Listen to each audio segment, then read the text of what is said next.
अपने को ये विषय कसाय में प्रवृत्ति करने की जो बात आती है हेल में ना, ये बात के विषय कसाय में प्रवृत्ति करता हुआ जी सम्यक दृष्टि कैसे हो सकता है, ये बात अपने गले उतरती नहीं है।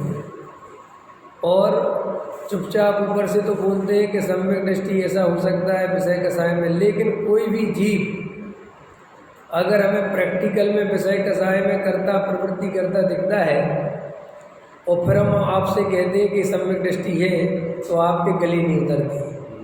बराबर है ना देवेंद्र जी?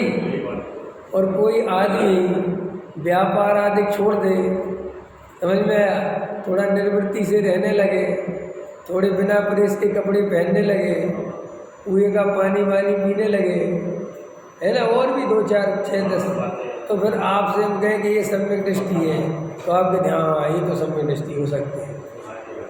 तो देखो इसका मतलब ये है कि हम नॉर्मल आदमी को सम्यक दृष्टि नहीं मान सकते।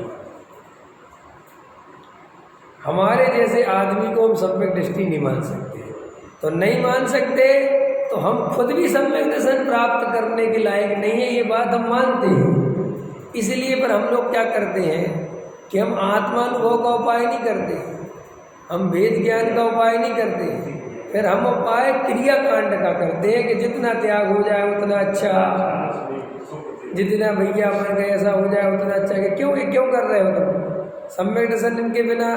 तो नहीं, हम सम्यक दर्शन के लिए तो कर रहे हैं, तो वो कोशिश के नाम पर ये बाहरी क्रियाकांड सुधारने बैठ जाता है, क्योंकि उसकी मान्यता ये है कि जब तक बाहरी जीवन नहीं सुधरेगा तब तक हमारा अंतरंग जीवन कैसे सुधरेगा। ये बिल्कुल कॉमन बात है, बोलो है ना कॉमन।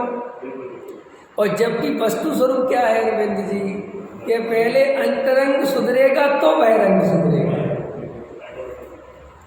और हमारी मान्यता क्या है कि पहले बाहर सुधरेगा तो अंदर सुधरेगा। और ये सारी दुनिया बाहर के सुधारने का उपदेश देती है। और मजेदार बात है, बाहर के सुधारने का उपदेश जो जितने जोर से दे सके वो उतना बड़ा धर्मात्मा। जो क्रियाकांड की गीत गा सके, क्रियाकांड का महत्व बता सके, क्रियाकांड के गीत गा गा के वो धर्मात्मा हो जाए, चाहे वो खुद वो क्रियाकांड पाले और चाहे नहीं पाले, लेकिन तुम आचरण की प्रशंसा करते रहो। बराबर है कि नहीं?